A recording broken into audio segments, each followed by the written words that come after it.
بسم اللہ الرحمن الرحیم۔ السلام علیکم ورحمۃ اللہ وبرکاتہ۔ حضرت انس بن مالک رضی اللہ تعالیٰ عنہ سے روایت ہے کہ رسول اللہ صلی اللہ علیہ وآلہ وسلم نے قبلہ کی جانب دیوار پر بلغم دیکھا تو آپ صلی اللہ علیہ وآلہ وسلم نے خود اسے کھرچ ڈالا اور اس پر شدید ناپسندگی کا اظہار فرمایا۔ صحیح بخاری حدیث نمبر 417۔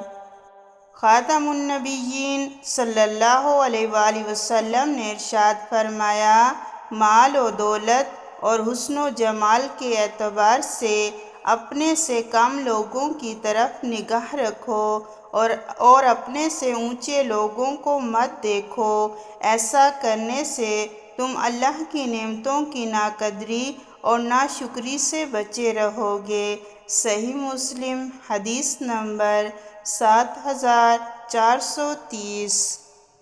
امیر المؤمنین حضرت عمر رضی اللہ تعالیٰ عنہ سے روایت ہے کہ خاتم النبیین صلی اللہ تعالیٰ علیہ وآلہ وسلم نے ارشاد فرمایا، تم لوگ میری مدح سرائی اور تعریف میں حد سے تجاوز نہ کرو، جیسے عیسائیوں نے عیسیٰ بن مریم علیہ السلام کی تعریف میں مبالغہ سے کام لیا اور انہیں اللہ کے برابر لا کھڑا کر دیا۔